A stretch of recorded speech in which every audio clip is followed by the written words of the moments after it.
Hello, and welcome to another episode of Jaxon Talks. Everybody, with me, your host, Jaxon Stone. I am pumped to be back with another solo episode on a really important topic that I'm going to discuss today and kind of dive deep into. It's the topic of burnout. Many of us have felt it, probably all of us have felt it. I'm going to dive into the science of it a little bit, the triggers of it, and how to overcome or reverse the effects of burnout. That's going to be the bulk of this episode, maybe 15, 20 minutes, 30 minutes on that. I don't know. Sometimes I just keep rolling. And so we'll see, but I have some specific things that I want to touch on in regards to burnout and in regards to active recovery and things that we can implement into our lives going forward to try to prevent this burnout from happening, and also kind of change our physiology and our psychology to be more, to have a wider tolerance to kind of the things that naturally would give us that burnout feeling. But before we get into that, of course, I want to touch on just some updates about what's going on. I want to check in with you guys. I want to encourage you to check in with yourselves, and then we'll touch on the question, how are you, here in a second. But overall, if you're a new listener to Jaxon Talks, everybody, this is a great episode to hop in on. Give me another 2, 3, 4 minutes here, and then I'll dive into the actual information that we'll cover, or you can skip past this part and just dive into the information on burnout right now. But this is going to be episode number 63 on Jaxon Talks, everybody. Coming to you today from July 19th, 2021. I usually post episodes about 4 weeks out, so you're probably listening to this in August. I've had some really banger episodes recently. Episode 60 was with my buddies. Always good conversation with them. Had a really great interview with Corey Camp, who's doing some really cool stuff in the mindset performance coaching space with Forever Athletes. A really brilliant episode on Naomi Osaka. I did my best to try to touch on the Israel and Palestine conflict in a previous episode as well. So I'm trying to dive into a lot of different subjects, but the basis of Jaxon Talks, everybody, on the solo episodes is, mindset, mental approach, mental well-being, mental training. That's the stuff that I'm really interested in, really diving into in my professional career, my personal life, and on this podcast. I also do hotline episodes. That's just a nice way to connect with the people that watch this show. If you want to call in, a number is going to be available for an hour on those specific days that I do Everybody's Hotline. And then, of course, we have guests. Guests are long chain conversations, insights, stories, things they're doing, resiliency, overcoming, a lot of mental health chat, a lot of mental health talk, and a lot of swapping of conversation on how we overcome the things that we've been dealt and how we continue to push forward through those things and become even more capable and even more resilient through our lives to achieve whatever we feel we want to achieve. So that's kind of the basis of the breakdown of Jaxon Talks, everybody. I also have a baseball specific podcast called Champions Adjust. Merch is available for that too on jaxonstone.net. Jaxonstone.net is a great place to find all merchandising needs for Jaxon Stone, for Jaxon Talks, Everybody's Land, Press Ahead merch, and Champions Adjust merch, as well as signing up for a newsletter, which I email out every single Friday. It's just some things that I've been pondering, thinking about, usually stuff that I've talked about on my pod that I want to kind of write out so you can see in word format, and then I go into a deeper meaning behind those words or the things that I'm pondering in these episodes. So you can kind of get both a little insight there and a little deeper insight via this pod. And of course, you can always check out youarelovedlife.com for my mental health nonprofit, which is called You Are Loved. We're doing some really cool stuff there. I'm super proud of that, and that's really, that's the big one for me is You Are Loved, and so everything else is kind of created around that, and then it synergistically pushes that creative narrative towards what I'm doing with You Are Loved, and everything else surrounds it kind of pushes towards the one thing of mindset, mental health, mental well-being. How can we end mental suffering? How can we all be more healthy, happy, peaceful, and loving in our own minds, and then portray that out in the world to everybody else. So that's a bit of a updates. I don't really have anything else, but right now I encourage you to check in with yourself. Like, have you taken an inventory lately? Have you taken an audit on your life? What you need, what you don't need, what's good, what's bad, what's going well, what you might need more of, what you might need less of, right? So pause this episode right now. Adequately, sufficiently, and lovingly check in on yourself. Do that. And then once that is done, send a text, voice message, video, email, handwritten letter to someone that you've been thinking about but haven't yet reached out to, or someone in your life that's very, very important to you, and ask them how they're doing, and seriously ask and be open and willing to hear their response and dive in deep with them.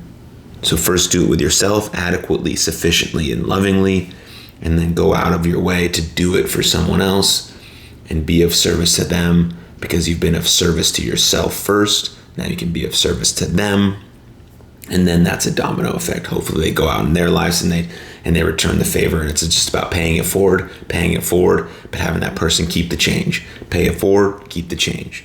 And that's the domino effect, the compound interest that we can't tangibly feel or see when we're being kind or loving or compassionate, but it does literally change the whole entire world. So there's that. Do that. Be about that.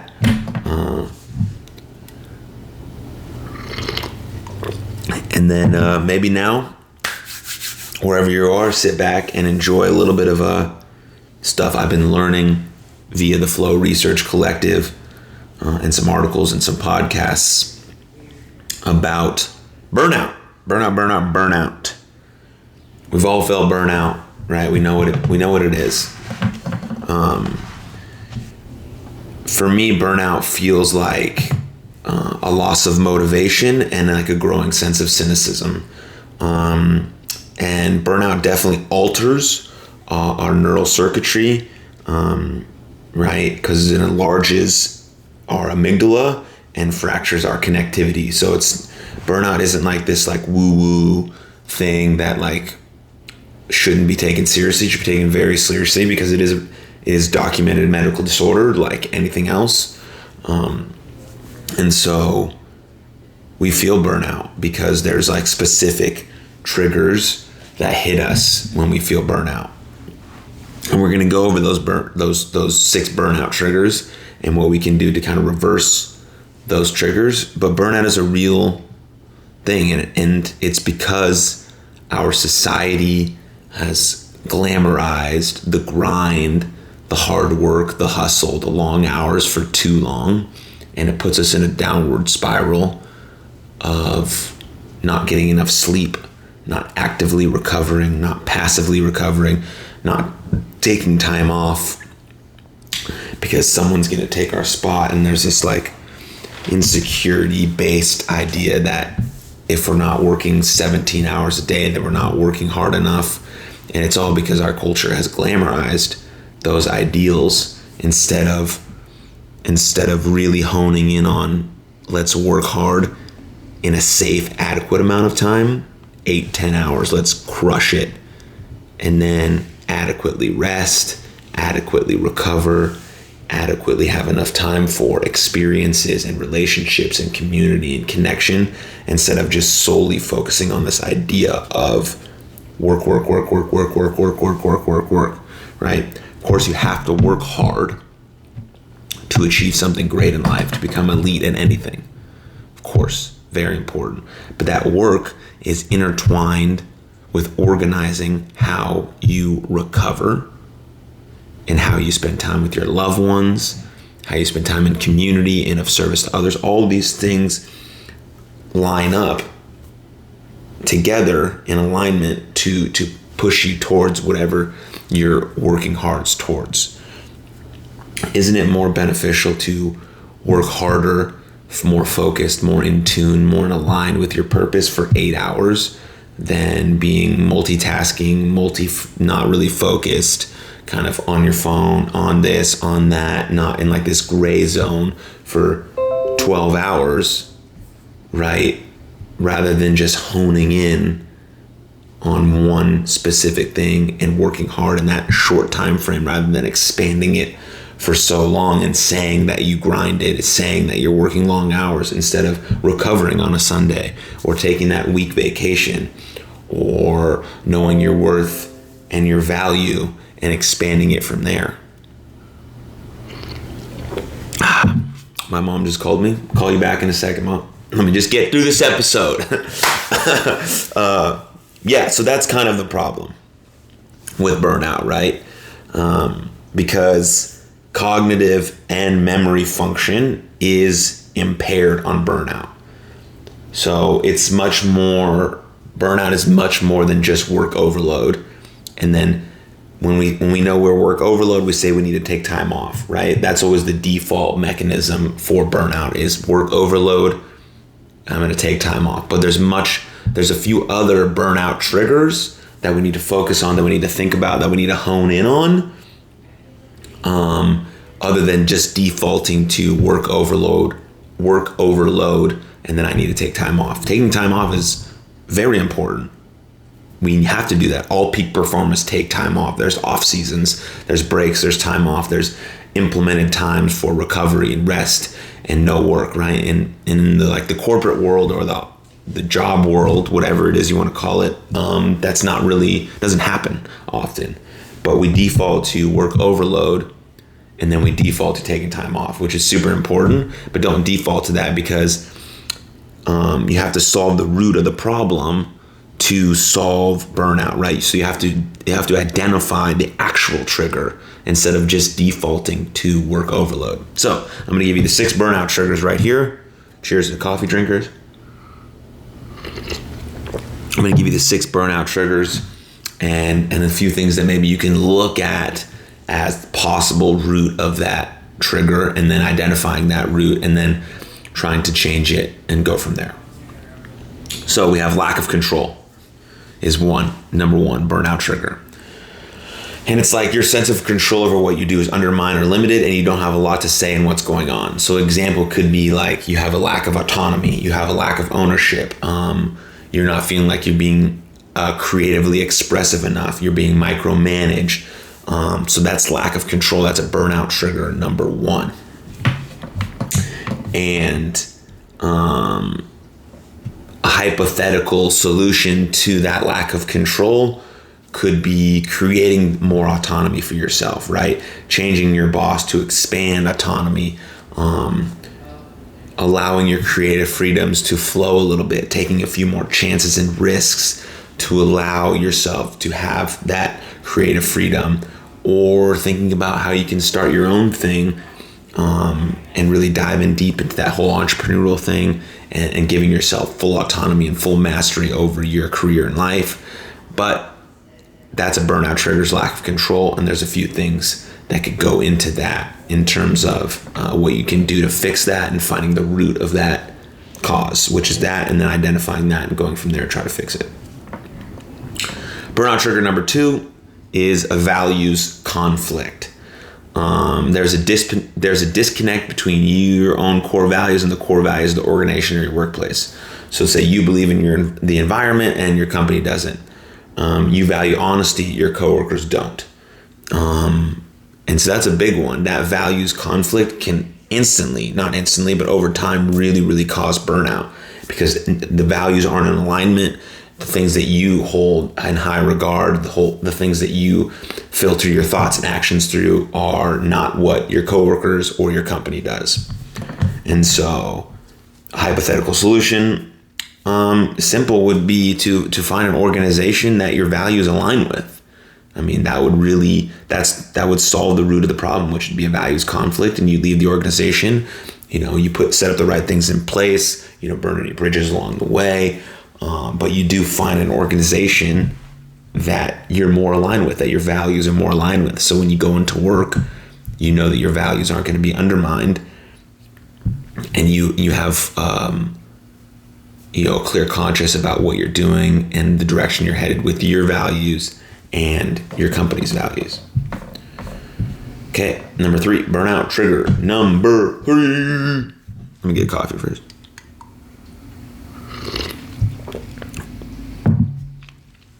Insufficient reward, right? You feel taken for granted. Burnout trigger number 3, insufficient reward. You feel taken for granted, not recognized, and or undercompensated, right? Examples, pretty self-explanatory, but lack of pay, lack of recognition, and lack of reward. So insufficient reward, you just got to be very honest and negotiate a pay raise, or again, find a job that is willing to appreciate you for what you do and what you bring to the table, because you should be appreciated for your work. You should be compensated properly. You should know your value and know your worth, and you should be paid that way. So if you feel like you're getting burnt out because of insufficient reward, then find a way to negotiate a pay raise or find a better position that's suited for you, that values you and your regards. Right? And then we got burnout trigger. Number 4 is the big one, the common one, the one that everyone falls back onto when they think about burnout, is work overload.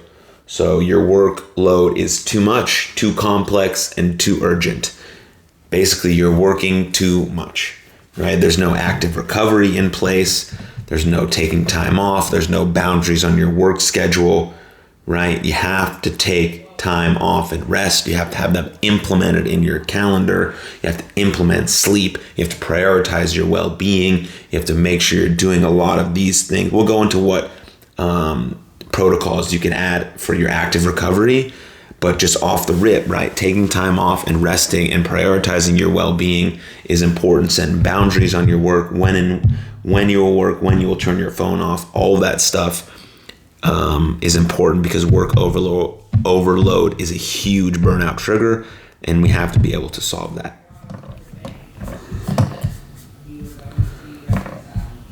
Okay, burnout trigger number 5 is unfairness. Okay, you or others are treated unfairly. There's a culture of favoritism, and assignments and promotions are made in an arbitrary fashion and discussed behind closed doors. Right? So burnout trigger number 5, unfairness. I know that may seem like it doesn't cause burnout, like you just think work overload, but insufficient reward, lack of control, values conflict, unfairness, like all of these things cause you just to slowly lose motivation and have a growing sense of cynicism. So unfairness, hypothetically, you could candidly address and resolve the favoritism with an open, honest, accountability type dialogue, and go from there and see what kind of things happen. And then number 6, last burnout trigger, is breakdown of community. You have to work with patronizing colleagues. There's no mechanism for conflict resolution, and feedback is non-existent. So example would be, a toxic work environment, toxic culture, low-performing colleagues, right? And that's just a breakdown of community, right? A hypothetical solution to that would be build a feedback loop in with your direct report. But again, those are the 6 burnout triggers. And the way to reverse burnout, because it's possible, is you have to solve the root of the problem to solve burnout. So you can take hold on one second. You can take the psychological burnout immunity test, and it'll match you to which kind of these triggers you fall into. And then you have the root of the problem, so then you can reverse the burnout, and then you can continue to work from there. But that's really what we have to do. And so there are also 3 things that you can do on top of that to help reverse the burnout, right? So you have identified the problem, right? You've taken the test, you've identified the root of the problem, you've identified what kind of trigger is causing your burnout.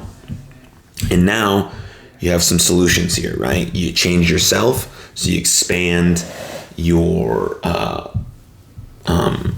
ability to work, right? So you change yourself, you grow, you expand, you change your situation, or you change your relationship with the situation. So you have those three kind of tools mixed in once you've figured out the root of the problem. Okay, and so burnout proofing expands your window of tolerance, right? So you're changing yourself, you're changing the situation, and you're changing your relationship with the situation. And those burnout proofing expands your window of tolerance. And so burnout proofing your physiology looks like this. Looks like sleeping better, right? Really prioritizing your sleep. Sleeping is a superpower. You're prioritizing your sleep. You've implemented active recovery throughout your days, your weeks, your months, and your years, where you know that you're going to get your active recovery in. It's a must. And then you're focusing on positive psychology, meditation, mindfulness, things of that nature, gratitude, all that stuff. So those are the ways you can do that. And then there's a couple more things I want to touch on here. Yes, okay. And so that's burnout, right? So quick overview of that before we get into active recovery. Burnout, loss of motivation, growing sense of cynicism. There's 6 triggers to burnout. You need to identify those triggers, find the root of the problem, and then go into a burnout proofing method, which is changing yourself, changing your situation, and then changing your relationship with this situation. And then once you've identified that, you burnout proof your physiology by sleeping better, implementing active recovery, and implementing more positive psychology into your life. That is how you reverse the effects of burnout, and then you continue adding those kinds of protocols throughout your daily life, weekly life, monthly life, to continue expanding your window of tolerance so you can be more. You don't have to do more, but you're being more. And then you've also implemented so many things that allow you to have better relationships, more sense of community and connection because you're sleeping better, so you're more energized, and you're adding active recovery, and you're focusing on your positive psychology, which is mindfulness and meditation. And then you've just implemented these protocols into your life that allow for just everything to become more fluid, better. You have less chronic stress, you're not as fatigued, and you're just having these things implemented as a protocol to prevent burnout. And add more, fluidity into your life, and more rest, more recovery, so work can be done, more vigorously on days ahead. Because you do have to work hard to achieve anything great, but the active recovery part of working hard is just as important as the working of the hard working part, if that makes sense. So, and a quick quote here from Michael Gervais. We spend more time now talking about recovery. To go the distance, to do extraordinary things, nobody does it alone, and nobody does it when they're deeply fatigued. It's easier to prevent burnout than to treat it, but we shouldn't be stress avoidant because it's the stress that drives us to perform and excel. The trick is to toggle between running to the edge capacity and recovering on a daily basis, with emphasis on the daily. So running to the edge of our capacity and recovering very well on a daily basis with emphasis on the daily, right? Exactly. That's exactly it. Please go look at more Michael Gervais stuff. He's someone that I look up to. I've taken his class, his course on mindset. It's called Finding Your Best. So that's where I get a lot of my information from. I read his articles and his podcast. Someone who I'm very much inspired by. So thank you, Michael Gervais. Hopefully one day you can come on this pod and we can chat about all the things that I've read that you've written on this podcast, especially this thing about burnout, which is great, and active recovery and multitasking and really zoning in on who we are and all that stuff, and showing up authentically and genuinely, and being able to run to the edge of our capacity while also focusing on active recovery protocols, and knowing that nobody does anything great alone. We're in this together. We're a community. We're connected, and it's that way. So thank you, Michael. Okay, and then we talked about active recovery a lot, right? And active recovery involves some activity that actively promotes healing and rejuvenation, both mental and physical. The active component in active recovery accelerates and enhances the recovery process, which both gets you back to baseline far faster than passive recovery, and actually gets you further past baseline. It delivers supercompensation by expanding your capacity so that when you move back to expending energy, you got more energy to expand. That's the point of active recovery.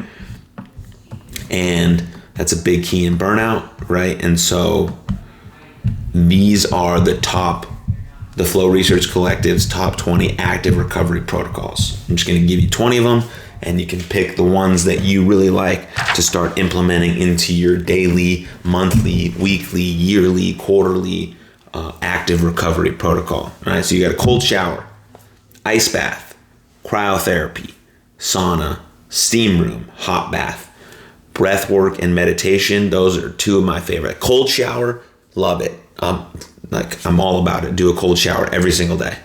Sauna, if I had one at my house, I'd do it every day, but I'm regularly going to the spa to use the sauna. Breath work and meditation is something that I do every single day. Breath work deeply allows me to regulate my emotions and my nervous system, and breath work and meditation kind of go hand in hand for me. And you can play with the inhales and exhales depending on what works best for you. There's a lot of meditation apps. There's a lot of breathwork apps. I recently posted one on my Instagram. If you have any more questions about that, you can message me, or you can just kind of Google breathwork and meditation and find out what works best for you. Also, Russell Brand is deeply involved in that, and he posts so much stuff on his podcast and on his YouTube channel. But if we can regulate our breath, we can regulate our emotions, and we can regulate our nervous system, and that's a huge part of recovering from acute or chronic stress, and that's a huge part of just active recovery in general. Okay, next one is flotation tank, nature immersion. I talk about going outside, even doing a moving meditation, or even doing your breath work outside in nature, immersing yourself in the fresh air and the plants and the trees and the birds and the animals. Go somewhere where it's quiet, there's nature, immerse yourself in it, feel the beauty, feel the love that's around you from the plants and the animals. Everything's alive, and just allow your body to be immersed in that experience and decongest and just let your body feel what's around you. And that's a huge active recovery protocol. Of course, exercise. Gotta exercise. Have to. Find a movement pattern, a physical activity program that works best for you in your life, for your body, for your goals, and do that. Maybe it's walking 30 minutes a day. Maybe it's yoga. Maybe it's Tai Chi. Maybe it's dance.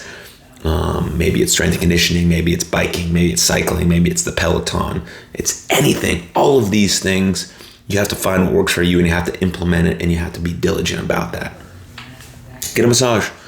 I usually get a massage in the sauna at the same time when I go for my active recovery. I usually do the massage and the sauna combined once a month. Sleep. You have to prioritize your sleep. I did a whole podcast episode on sleep, so you can circle back to that. It's called Sleep is Your Superpower. So you can circle back to that if you need more information on that. And just research sleep. Michael Gervais also did a podcast episode with this guy who's like a master in sleep. And so I would go listen to that too, and then start implementing some of these sleep protocols in there, overarching your actual active recovery protocol. Yoga, huge. Do it every day, at least for 5 minutes. It's part of my morning routine. And then sometimes I do a longer session later in the day. My favorite go-to for yoga is Yoga with Adrian on YouTube. Beautiful.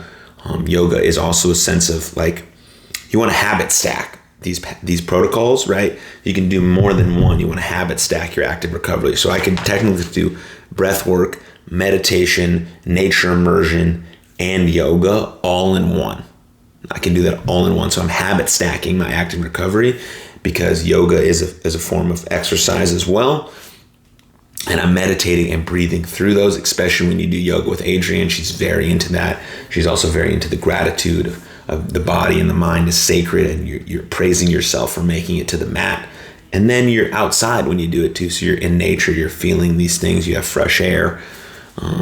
And then so you want to habit stack your active recovery protocols so you can leverage your time and leverage your recovery, so you're doing the most in the efficient amount of time, so that you have more time to do other things, experience, friendships, relationships, trips, and also your work, of course. And then you want to do some myofascial release. That's, you can use the little balls that get in the pressure points. You can use a foam roller, like all those things. That's an active recovery protocol. Stretching, another active recovery protocol, which can be habit stacked with yoga. Aimless play, just playing. We forget that we need to have fun. And so that's a huge part of recovery protocols, just letting you be you, like going out there and just having fun and being a kid again and not thinking and just doing and just, whatever. Maybe you want to roll around in some mud. Who cares? Get after it. Aimlessly play. Pressure, so like having a weighted blanket. Belly laughing. Laughing is one of the best things you could do for your body. So go watch a comedy show, laugh, whatever. And then yoga nidra. So those are the top 20 active recovery protocols. You want to implement those very, very intensely into your daily routine, monthly routine, weekly routine, quarterly routine, annual routine, to try to prevent burnout.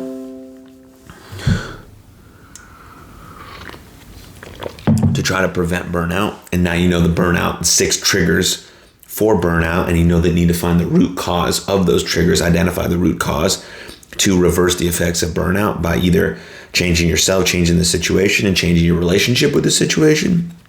And then you burnout proof through your physiology by sleeping better, by having an active recovery protocol and a positive psychology, which is mindfulness and meditation. Kind of all of these things intertwine. And it's about implementing these and what works best for you and your agenda, your daily life, to allow for you to be your best self. You allow for you to wake up every day and be your best self, to expand your window of tolerance, to expand your mind, your body, and the things that you think you're capable of.